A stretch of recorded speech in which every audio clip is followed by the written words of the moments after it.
Coming to you live from the center of Hollywood, California. What were you thinking? With Aaron and Scott. Real talk behind closed doors. It's not just about stupidity, but everything else that comes with it. High octane, energy driven, in your face. Get ready. It's Aaron and Scott. And we're here. We are here. Are you having problems with your mic again? Shut up. Everything's Couldn't good. get it up last week. Can't get it up this Can't get it week. up this week. It's time for mic help. It's colder than a witch's tit in a brass bra in here. But It we got the is. heater on and we're cranking it up to 73. We have Christmas cones and whatnot in here. It smells like... Oh, it does. It smells pretty good, It doesn't smells it? cinnamony, What kind of? Christmassy. Bob's not with us. We have Tony. We have Tony. Tony's not as chit-chatty as Bob. No, he always does his character voices. I know. He doesn't want to do his real voice. He doesn't. No. He's incognito. Say something else, Tony. No. See? Does it every time. It's raining out here in Los Angeles, California. It doesn't rain here, but apparently it It is. never rains in doesn't, California. No. Okay, we need to pick up the energy because Oh, yes, we do. it's rainy. I need to, first of all, I need to send kisses out to my boy Adam in beautiful Vancouver, British Columbia. Okay, Jesus Christ. What? Sorry. Okay, next. And also, and I'm going to do another shout out to, have you heard the term brother from another mother? Yeah. Okay. Well, You got another kiss you're going to send out no. to someone? Well, no. Some people you just meet and it's just like you feel like you've known each other for a long time. Not in the sense Yeah. of like maybe a love relationship, but Yeah, more just just like friends, buddy. connected. Yeah, Some strange I met someone like that. How'd that work out? We're brothers Where'd you meet this Great. one? Through a mutual friend.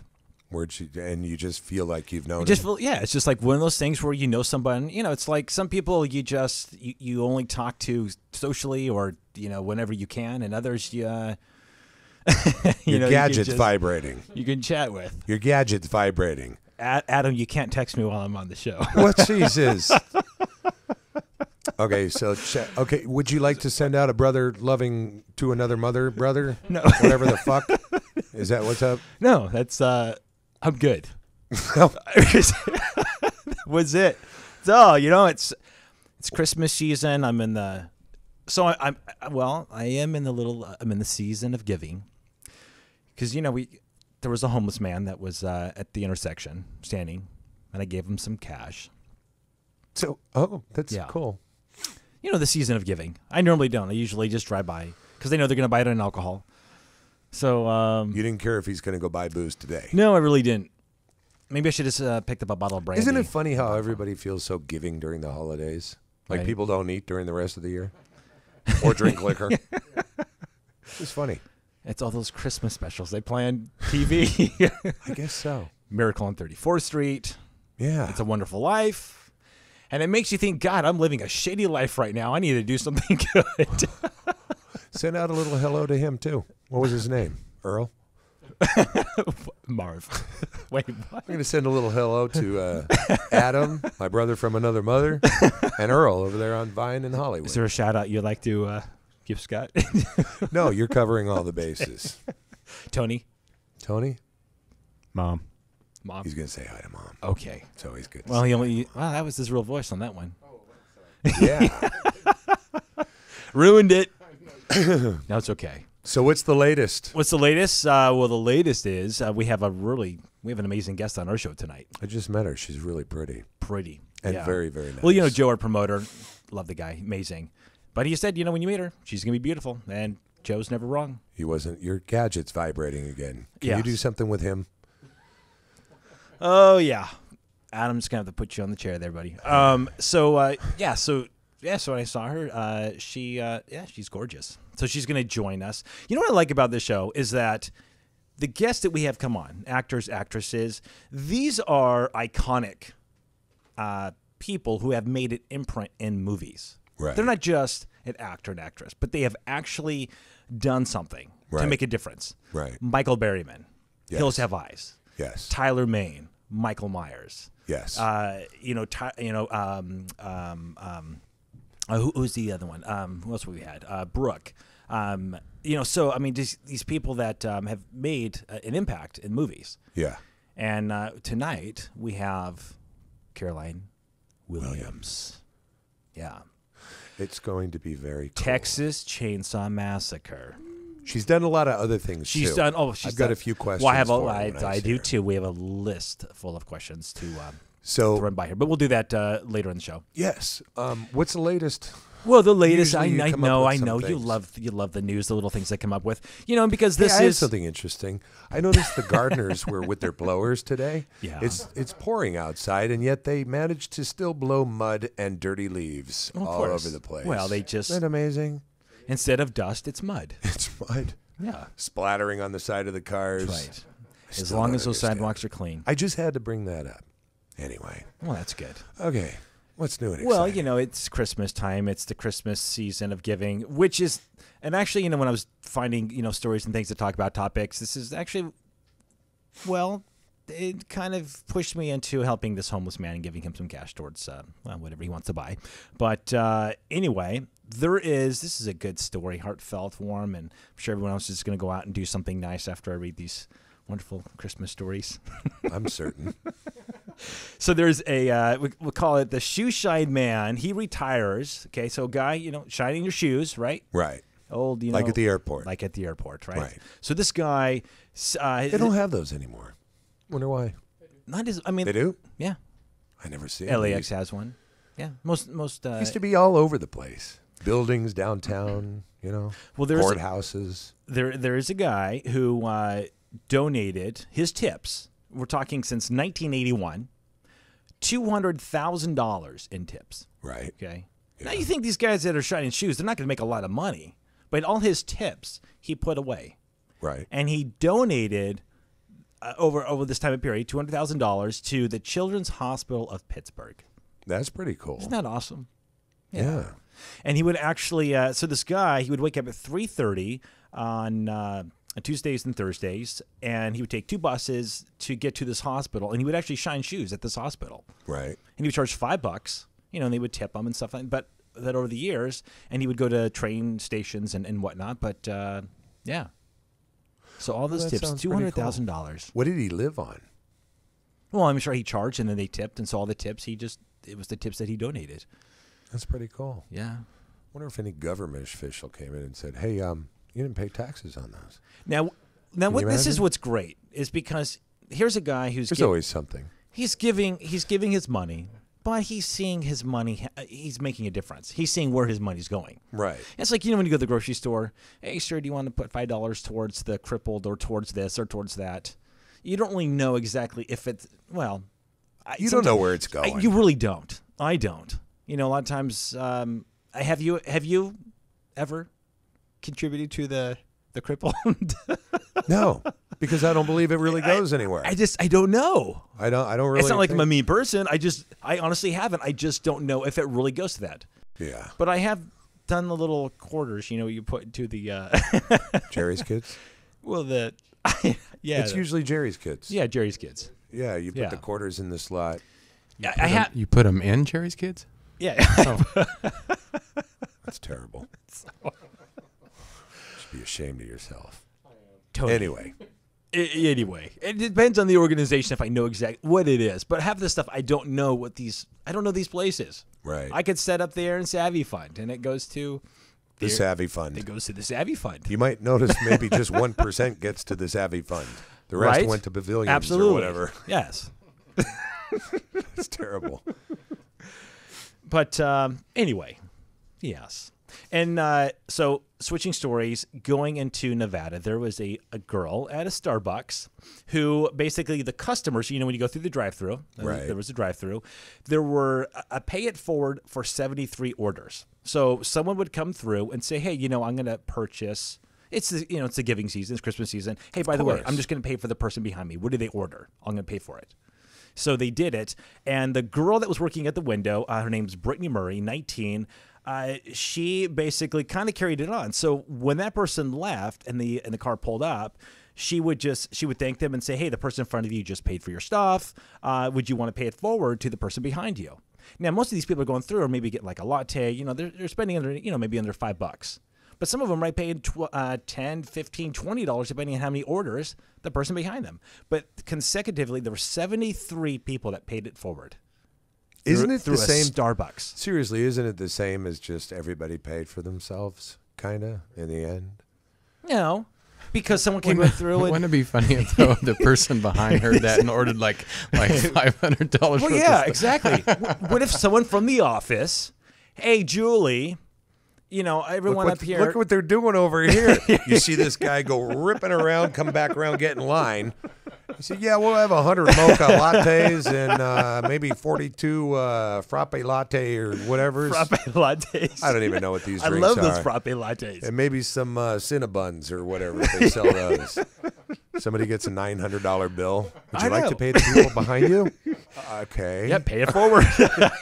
Thanks. Would you order small tea? You're gonna give me a bag of cash with that order, right? No, that's what is it? Burger King? That was McDonald's. McDonald's That or was whatever. Yeah. That's where they hand out the money. That's right. For this Wow. holiday Speaking season. of handing out money, what was it? 500 million? The 600 million? Yeah. One ticket was from two winners. San Jose. Yeah. Tully Road. That's And in San Jose. where's the other one? Back east somewhere. Yeah. So I say, I guess they got, if you take a lump sum, you get like 176 million. That's it. That's it. Can you imagine, though? I mean, it's like, you know, obviously people still have money to spend. Yes. Yeah. What's $1? What's $2? Right? You know, everyone says, yeah, what are your chances of winning? I think they said they're one in, what was it? I think 1 in 2. It was 250 million, 253 million. 1 in 253 million. Yeah. Unless you're that one guy. Hey, I had a 100% chance. I would have went and bought a lottery ticket just for winning the lottery. You what? Oh. Because of the chances. Hey, that was my lucky day. I'm going to buy your lottery ticket. Exactly. Wonder why they don't do pay it forward or backward or behind or whatever with the Wouldn't that lottery. be good? You know? Can you imagine? I'll step behind that person. Hey, you just won $176 million cash. You want to dump it forward? There was a guy before you who was really looking forward to winning that That's right. ticket. No, Yes. not going to happen. Yeah. Maybe for a latte, frappe, or a schnatte. So, Scott, how are you going to pay it forward this Christmas season? How am I going to be? I guess I'm going to go to that Starbucks, get in line, and say, hey, I'd like to take care of what's his name behind me. There you go. Unless you're like at a fast food restaurant and you say, you know, how do you want to do this? You turn around, you look, you see some moose back there, and you're like, That's right. I think I'll do it tomorrow. Oh, speaking of fast food, the McRib is back. What is that? Is it a rib? It's if that's what you want to call it. I think so. They're not really sure what those things are. We don't really know. I mean, I remember that show with Michael It's a Moore. heart stopper. I'll tell you that. Is that good? It will huh? clog your arteries like that. Wow. A snap of a finger. Wonder if you could pay that for. Give me a couple of those. give me McRibs. 4 of those, and I'm going to pay it forward. That guy behind me is a real asshole. I'm Yeah. going to give him a couple of McRibs. Give him a couple McRibs. Send him on his way, little chubster. Yeah.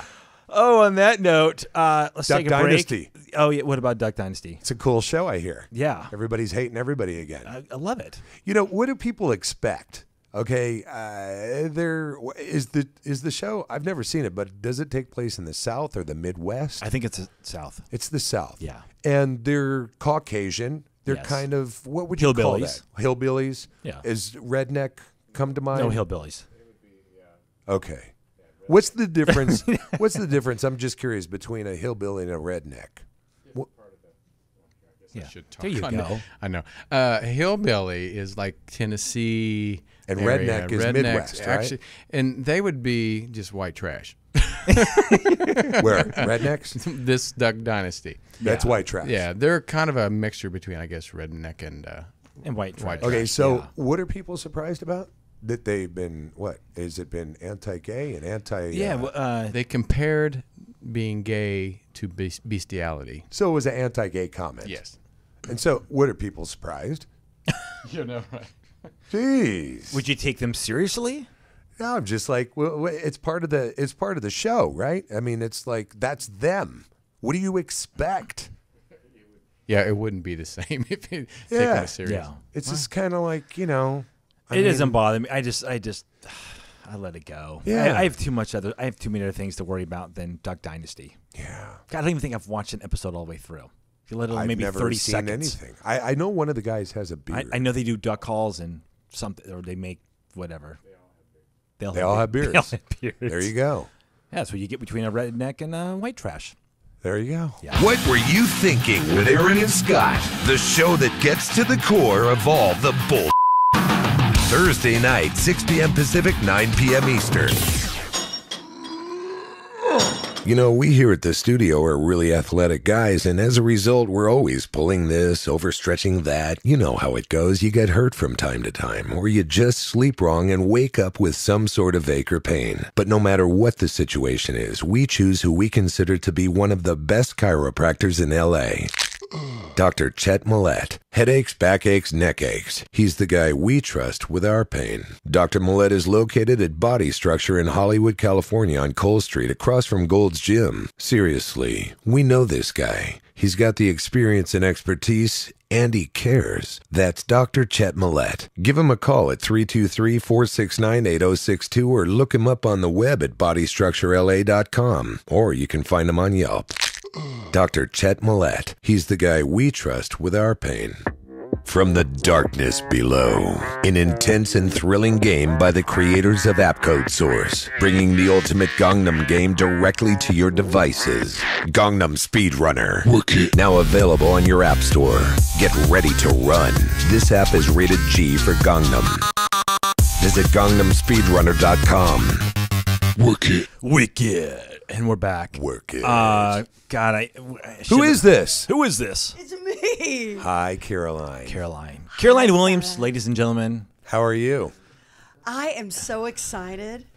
It's live. It's on camera. I tweeted. I Facebooked. Oh, We're in Gower Gulch. That's the right. Ghosts of all the cowboys. There we go. And Galloping around in the center of Hollywood, California. Explain what Gower Gulch is in case people don't know. Because in the early days when the film business was just getting started, this is where all the cowboys hung out, and they shot all the cowboy movies out here, and Keystone Cop movies and all that stuff. And to this day, when you watch those really, really old westerns, you can sometimes see the street signs, Gower Gulch. You can see it, and it didn't look anything like this. There were That's this trees studio and too, right? Stables and barns, Wow. and yeah, it was this studio. It You was talking here. John Wayne? John Wayne when he was still wearing lipstick, man. Who was before John Wayne? Who was Tom Mix. Yeah. Yeah, know. and his Fabulous Talking Horse. Oh, that's Audie right. Murphy, those guys. Well, Audie Murphy actually was World War II. Was but it Roy Roger? That was Roy Rogers. Roy Roger. Was that before, or was that the that same was time? after as, Tom Mix. But- Tom Mix was way early on, It was Twin- Tom Mix, Roy Rogers, John Wayne. Kind of that order? I think. Wow. Yeah. So I was just curious because people would probably wonder. I love that shit. We're sitting in the middle of history right now. We are. Yeah, totally. Totally. You look. You keep saying Scott, that. you look so much like Mickey Rourke when he was still beautiful. Wow. And I love him, and I'm not trying to trash Mickey because he is still fabulous. I But used to see him over at remember- Gold's Gym. I like him. He's a hell of a nice guy. Hell of a nice guy. Yes. Yeah. Pope of Greenwich Village Wow. and Diner. Yeah. And That's you, Scott. When he was, the man was poetry. Yeah. He was poetry. He's a really, really nice guy. He's had some rough goes here and there, as everybody knows, but I know. personally, Scott, you tried to do poetry. Well, he's back. He's back. He's back. He's just Yeah. he came back in a different form. yeah. Shut up. You were reincarnated in. What do you? And you're sort of Well, sort of intermediate Mickey. I said in Yeah. the beginning, if Vin Diesel and Mr. Clean had a baby, Scott would be their child. He's got a hat and a rag. He's on. so adorable. So he's like there's no head. He's just a big teddy There's bear. just like the eyes, the nose, Okay, the I'll mouth. He's being nice now. Yeah. Did you hear what he was saying before? What were you saying that irritated me? I didn't hear anything oh in the no! other room. Oh, There you was didn't what? nothing. He had not. on. It went blank. oh, Yeah. So no, I your have no gadget. idea. what? What's that? Oh, I'm getting a text. Oh, anyway, so I have a question for you. Go ahead. The Legend of Billie Jean. Okay, let me tell you something. I It's had one of more my- note. I know more trash about that movie. Check this out. That is Christian one Slater. of my favorite movies of all time. It's believe it or still a not. great movie. Have you ever seen it? It have still not. translates. Too bad. Okay, it's you and me. It's still awesome. We'll I'm left out. We'll hand him a I'm the cocktail. dark. It's a great movie. It is. They were not brother and sister, even though it was Helen Slater and Christian Slater. No relation whatsoever. You- She's Jewish. He's not. Yeah, you were. She was beautiful. She That still little is. girl- Yeah, I know. I saw her in Yeah. something. Anyway, you were the girl in the pickup truck I was the girl in the pickup truck. with the boyfriend who was shooting at them. Yes. Right? Yes. That was me. Girl in pickup. Yep. I didn't even have a name. I was gonna say, do you have a name? Nameless girl in pickup. But I know exactly who you were. You were in the pickup, and the pickup went on the side and rolled. And you know, when I auditioned, I Yeah. go in and I'm auditioning with the guy who's supposed to play the other guy. The guy sitting next to me. And we're Right. sitting in chairs. Right. And, we had to read through the script and give the line. And we're giving the lines, and then the truck rolls over. Right. And so what I did was I took my chair and I rolled over, and then I crawled out from under my chair and Oh, gave my my- line. It's Billie Jean. This girl knows how to audition. I know how to fucking audition. You know man. why? Because I was doing Because if there's action on the page, Mm-hmm. play the fucking action, because nobody else is going to have the guts to. Do you know how she auditioned when she did the Texas Chainsaw Massacre? No. How'd you audition? You brought a chainsaw and No, you killed someone. No. because in the You tell the story because I want to hear you tell well, it. Because I've had to from tell what it I a million gather, fucking times. I know she's told a million times. And Should I not say First of that? all, fill it in. She was in Texas Chainsaw Massacre, Massacre 2, correct? 1986. 84? Yes, 86. Yes. 84 was Alamo Bay. Yes. Okay. So anyway, so in her audition, everyone that was going before her, they would go in, they'd come out. It was quiet. I mean, there was nothing really going on. So you really don't know what they were saying or what they were doing for their audition. So Caroline goes in screaming, like slams open the door. I mean, like, well, as if the, Leatherface is coming after with a chainsaw. You went And bananas. went bananas and definitely got everybody's attention that was, in the room. And then what did you take their chair or what did you? Yeah, you came- I there was this long hallway, and everybody else, they weren't playing the action, and there was action on the page. Right. And I played the action. I ran screaming down the hallway, and I went into the room, and I slammed the door, and I pulled the chairs out from under Toby and Kit, and I slammed those chairs up against that door, and I got up in the corner and did the whole thing. And they had nowhere to go Yeah. except to walk, and they just walked closer and closer and closer to me till they were standing right in front of me like this. Yeah. And then they looked at each other, Nice. and I knew. I knew. It was that light bulb that went on in their heads thinking, I think we found her. Now, a question. You flipped the chair. Okay. flipped and the chair you for flipped- Legend of Billie Jean. Did the guy who played your boyfriend No. flip his? No. So he's sitting here like this, and He you're stood flipped there. over. He stood there watching me. I had to get his chair out of the way. He stood up. And I pushed his chair, and I rolled over in my chair, and then it was just all me, babe. I love it. And when I did like they- it when it's like that. And they called you and said, "Hey, you got it. You got it." The thing that's great about auditioning that way is it just puts the grind to all the other actors. Right. Because they either have to do what I do, which they're not going to be able to because now they're copying me. Right. You've never seen this movie. What? Okay. Legend You've of never Billie seen Jean. this movie. It's awesome. You have. It's an incredible movie. I'll have to check it out. You should. It's and really it's good. Still, and the thing is, it's like Meet John Doe. Yeah. It's still relevant today. Yeah. You can It's an watch awesome it, movie. and it's fully in context. Give me some dirt. Except there's no. Well, Christian Slater, so adorable. Yeah. Only 14. Yeah, that was his first movie. He left that movie a man, Yeah. Wow. a big, big man, Strap in. from what I heard. Wow. Pretty fucking I cool. didn't, I was only there for a few days, so I don't know. Yeah. But just, there was a conga line of girls coming out of his trailer. Interesting. Now, you're- And this was Texas. Texas. So Corpus you had to go Christi. down there and film it. Yeah. You filmed it there. Yeah. I didn't know if they filmed some stuff here. Oh, no. It Interesting. was all location. Interesting. Now Alamo you're Bay, I all mean, location. from everything it sounds like you're a go-getter and you're feisty. You sound like yeah. Pretty much. Have you always been feisty? Well, I'm Or Southern. or was this So Southern women have the feisty, right?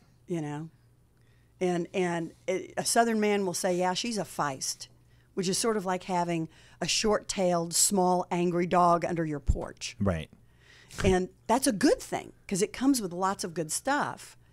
But, you know, not quite so controllable, Right. you know. And some Southern women are ladies and they don't move in that direction. And I can be a lady when I have to be. I wore my pearls, as you can see. They're there. Pearls Where are your and pearls? cashmere. Wearing pearls and cashmere. Where are my pearls? Where are your pearls? Real. I'll have to wear them next week. This is what we do. But, you know, being Southern, there are just certain things that go with it. And it's a cultural maturity. It's a cultural process. Who are some of your favorite actresses? Let's go with most talented in your mind. You know, there can't be one because there are so many. Throw a few out. Well, obviously Meryl Streep, who's just, you know, now I'm fucking bored with her being so goddamn perfect. You just want to fucking slap the nose off of her fucking face. She's amazing. She's amazing. But you've got to also remember, there's a difference between really talented actresses who manage to pull reality and beauty and authenticity out of not such great stuff. Yeah. And then there are brilliant actresses for whom all the constellation aligns. You've got great writing and Yeah. a great Yes. director of photography. You got a great director. You got a great when everything comes together and it's like perfect. Right. Devil Wears Prada. I And- can watch that show a and- million times. Yeah, yeah. And the thing is, you know it when you see it. Yeah.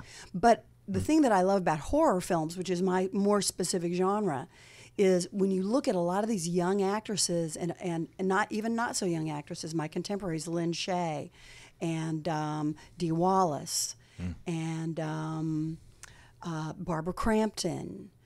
There are so many talented actresses who can take so material or material that's kind of out there, you really don't know where it's going to go, and they bring it, man. Yeah. And that's the test as far as I'm concerned, where you can have sort of an ordinary project that is extraordinary because of the presence of these women. Right. Where they walk on camera, boom, that's the movie. Yeah. And men are like that too. Actors are like that too. Do you think it's a gift on some of these that you either have it or you don't? I do. I think you have a natural inclination Right. to acting. And there's also a difference between stage acting and film acting.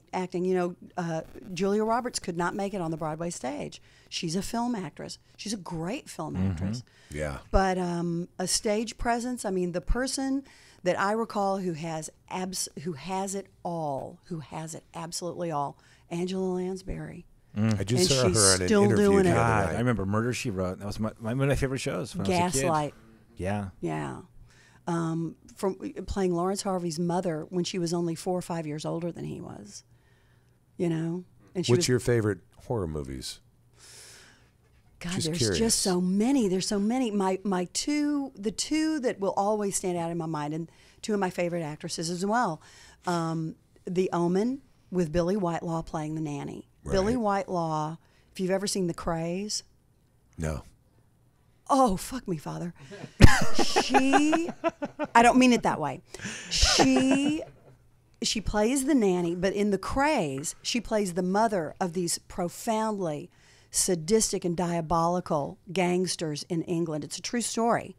And the two brothers from Spandau Ballet, the Kemp brothers, Gary and I can't remember the other guy's name, Gary Kemp and his brother, produced the film, and she plays their mother. And she makes them look tame.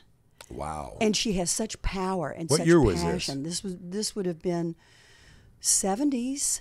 Wow. 76, 77.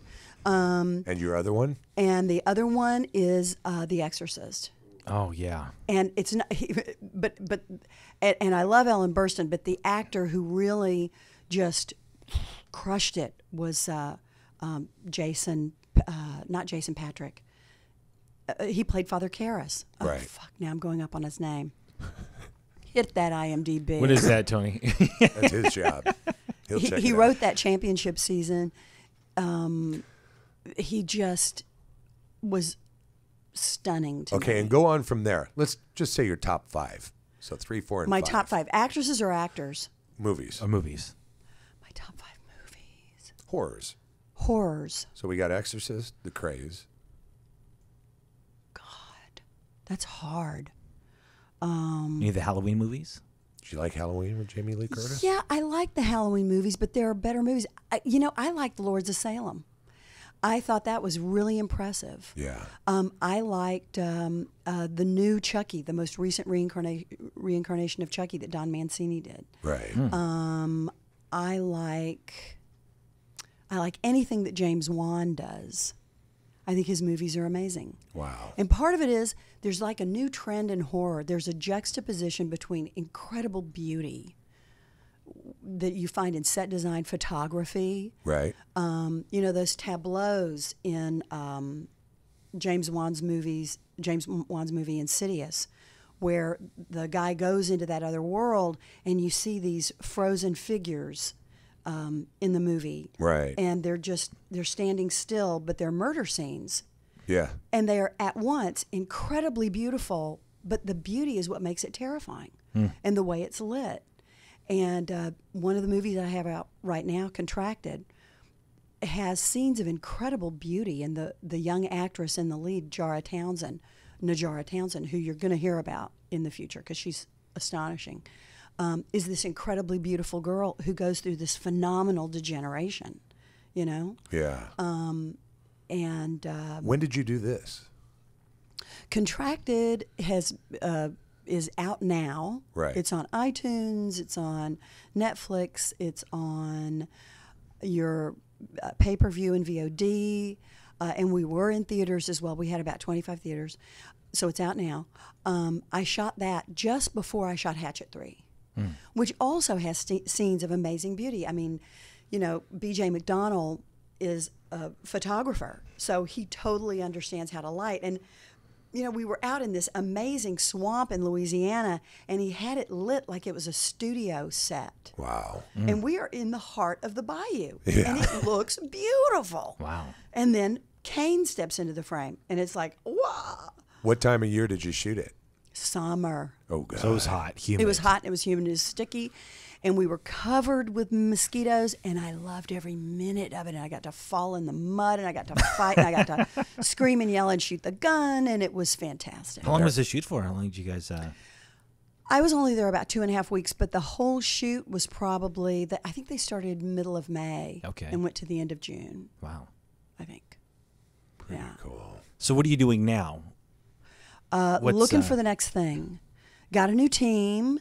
Yeah. Because a lot of the work, I mean, the Hatchet film, Adam called and offered it to me, and he'd basically written the part for me, because the role of Amanda was sort of an offshoot of Stretch from Chainsaw 2, because people love that character. Right. Nobody's ever brought her back really to do anything with her, and Adam thought, what would she be like now, all these years later? Well, she would be this crazy investigative journalist, blogger in Louisiana who wants to go look for Victor Crowley, you know?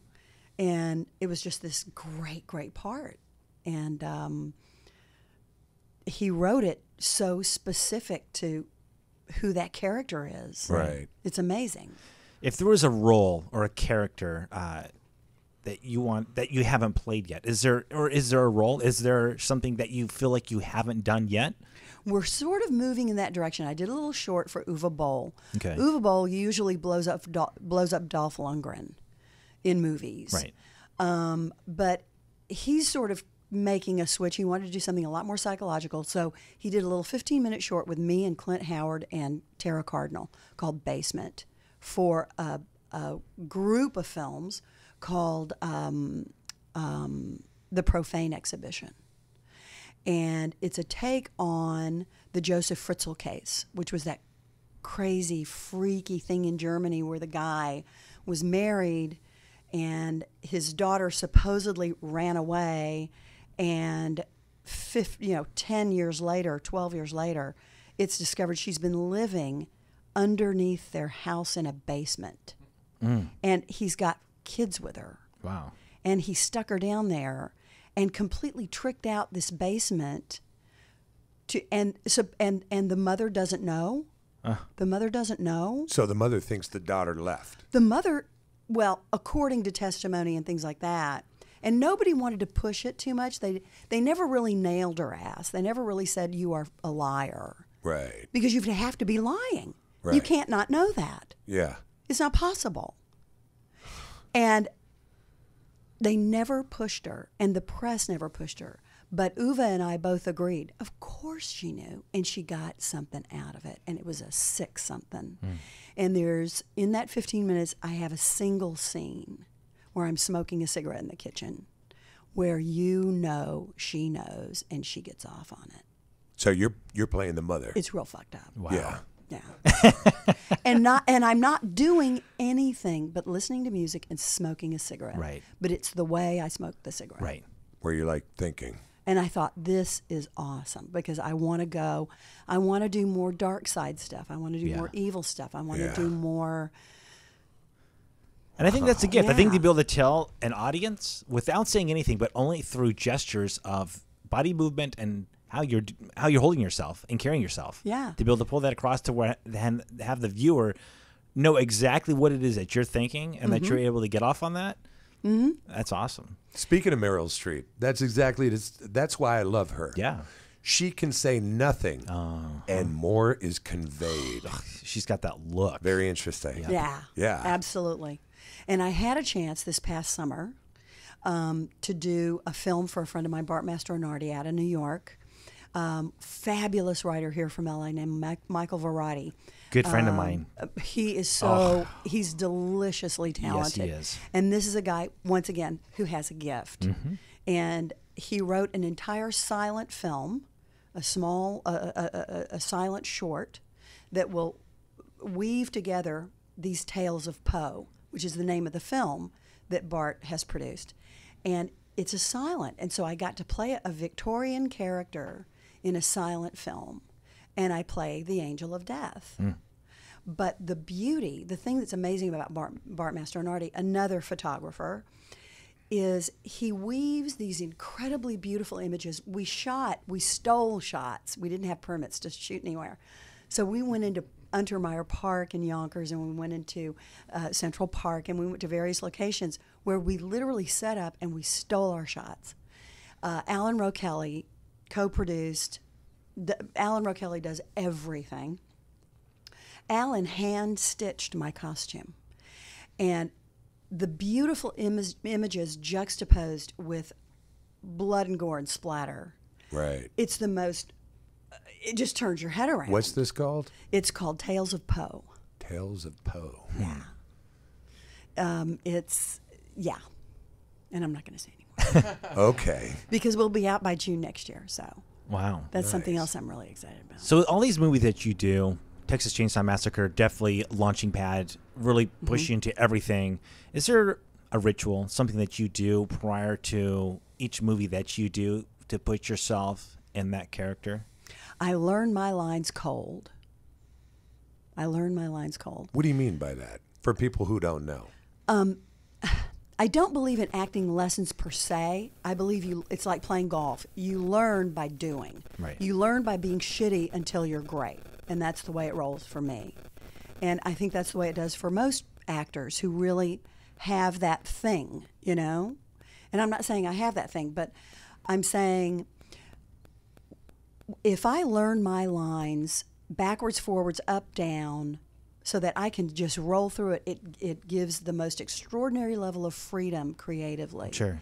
And it gives the director complete creative freedom to go anywhere with you he wants to go. And so when I go to an audition, I know my lines cold. When I go into audition, I'm not auditioning. That's my job. That's my work. Right. They can send me directly to the set, and I can play that role. And that director can take me wherever he needs for me to go. And that's ground zero for me. How many lines can you memorize? Well, I had like 4.5 pages of dialogue that was nearly all my own in Hatchet 3, and I still couldn't give BJ an entirely clean take. We were doing this. It's the jailhouse scene. It's a terrific scene. Adam understands language. He just knows how things roll off the tongue. He knows, and he understood the Southern dialect, and he understood the Southernisms, and he gave me enormous freedom to just kind of embroider all the Southern stuff into the dialogue that I wanted to. But it's a lot of dialogue, and you've got to, you know, I was playing opposite Danielle Harris, who basically was just giving occasional responses to everything that I was doing. But it was a very, very psychological scene because the two of us were just eye to eye the whole time. Right. And, you know, it was very pressured. It was very hot. And we're shooting a red, and our cameraman is having to carry it on his shoulder. And, you know, there were a lot of coverage, a lot of setups. But, that's brutal. That's I mean, brutal. a lot of people wonder, you know, how do you... we all hear stories about certain actors or actresses who don't really memorize their lines. They go scene to scene. There's a lot of retakes. It's like quick things, but you're talking a lot of... Well, and I think, and if somebody works that way and that's the way they work best, Yeah. it's a nightmare for me working opposite an actor like that. You know, those are usually actors who have the luxury of above the title, you know, they're the financing, you know where I'm going. Yeah. So I'm a supporting player, and I have to dance backwards in high heels because they're Fred Astaire. Yeah. But and I can do it. I can adapt. Now, are you the type that memorizes your screen partners No. their lines? No. Okay. It's just I know where I'm supposed to go. Yeah. And where I'm supposed to be, but wherever the director wants me to go or where I need to be, I can do that. Yeah. And I can match, I can do whatever the other actor needs for me to do. Because when you're starting out in the business and until you get to play leads and you've got the lion's share of the storytelling, Right. so to speak, on your shoulders, you've got to be able to follow that other actor, you know? Yeah. And provide what it is that they need. So when you were off set and you're shooting for maybe 2.5 weeks, you're still on location, correct, for that time period, or Yeah. you break away? Are you in character even when you're off set? No. God, no. I like my life. Yeah. I like all this. I like eating You're like, all this I shit. don't like to be psycho bitch, you know, when I'm going out the lot.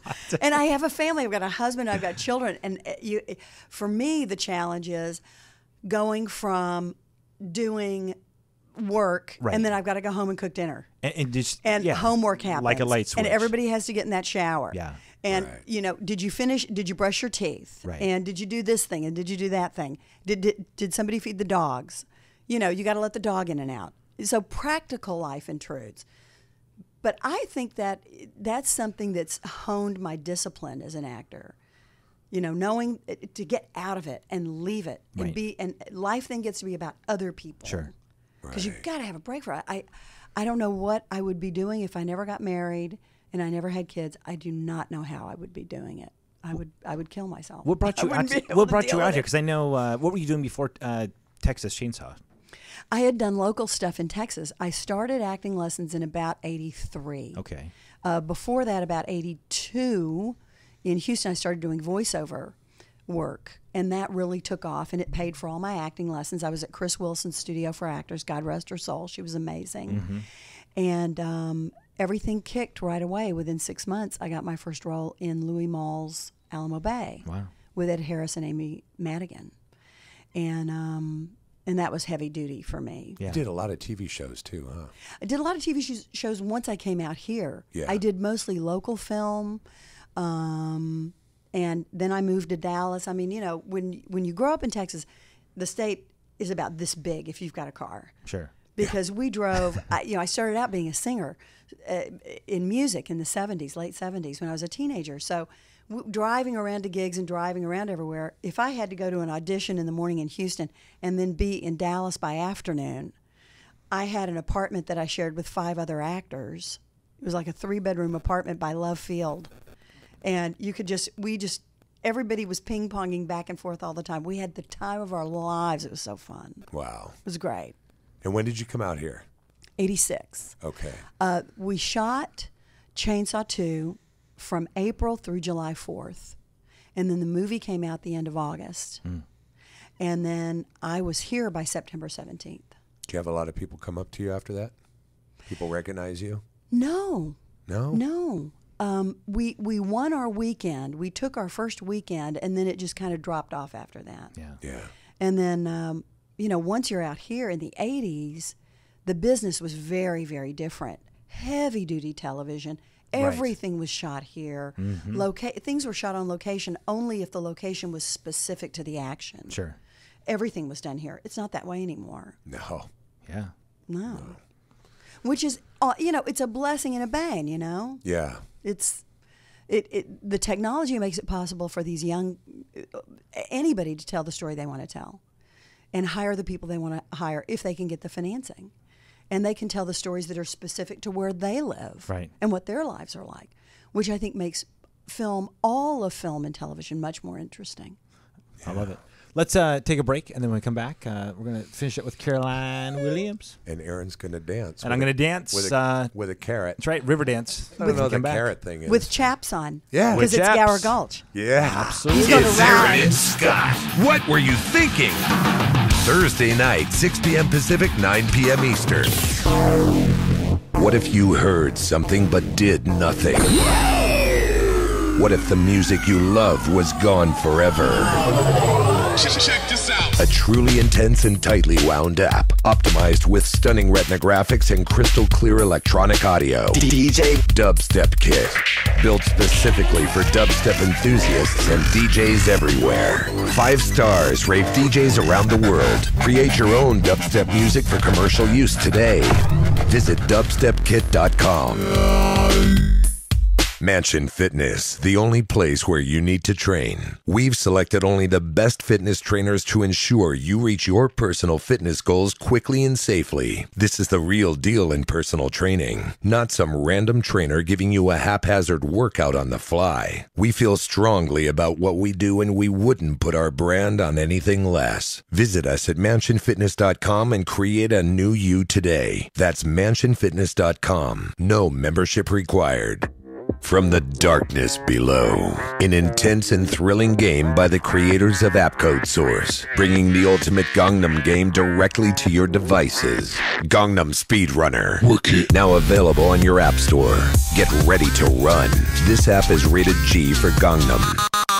Visit GangnamSpeedrunner.com. Work it. And we're back. And am I supposed to river dance now? Clogging. Do some Clogging. clogging. We'll throw God, coins. We'll you know throw what? coins at your feet. I have a lot of talent, but I tell you, It's the dancing, holidays. No, All dancing. events throw I'm sorry, bills. dancing is not one of them. Although when hit I was, the pole. Hit the pole, Aaron. Come on. I shake might be able your to do little a pull. booty. shake my little booty. God, Caroline. Yes. She's cute as a button. yes. Oh, honey, thank you. Jesus. I tell you, what a treat. This is very, Christmas very came early. cool. Thank you so much for. We've got a couple for- minutes. I Why just do wanted to I fit yeah, that I know in. we do, but I'm. Just wanted to- Can I not Right. thank her for coming in? No. No thinking. Not today. I said You're thank- welcome. Thanking. Oh, no Not thanking. Thank no you, thank thinking. you. No thinking, no thanking, whatever the fuck. Thank you. Thank you. No. Thank you. You- No, one I'm thing, teasing actually, one you. thing I do want to ask you. So, if there was a movie that you could jump into right now that maybe that has, or maybe could have a sequel, is there a movie that you would love to be that you just love to play in? Oh God, almost any Western. Probably Dude. any Peckinpah Western. What's Okay. a Peckinpah? Sam Peckinpah. You don't know who Sam Oh, yeah. Peckinpah is? You should be shot. No. You should be beaten with your headphones, right. man. Well, Yeah, the Wild Bunch. I'd gonna want to argue be with her. Warren Oates in the Wild Bunch. That's who I'd want to Sam be. Peckinpah. I'd want to be the Scorpion in the Scorpion fight in Wild Bunch. Is there when That you would be great. when you're watching a movie? Is there like, have you ever thought to yourself, I should be playing that role, and or I would have done it this way? How Every about- time And I would have been. Every time I tune in True Blood, every time I tune How in, come I'm not on this episode? every time I tune in to anything that has a Southern theme, I go, "What the fuck, man?" You're like, I would Why- do it so much better. But I have effective representation now, so we're going. I have nowhere to go but up. This is awesome. Thank you so much for coming. Yes. You, this was so you. fun. Thank you, Joe. Thank you, Joe Quintanilla. You know who that Muchas is? gracias, mi hermano. We got about 300 people right next door. They just do Mijo. that once in a while. It's really pipes cool. in Tony here. hits the red button. They That's all right. start clapping. And Are they going everybody to have goes- sandwiches for me when I come out? No, they ate them. They're heavy. They're a very large group. 300 people. That's a big sandwich. what they do it but for a full hour. individually, they're all large. Yes. They just eat. They just eat and they clap. That's it. Anyway, Clapping. Only More. for our show. We want to have you back sometime. Yes. Oh, we let's do. Okay. Oh, yeah. So By how are we summer. at? 10, 20 seconds? 5, 4. 3, 2. 2. Thank you.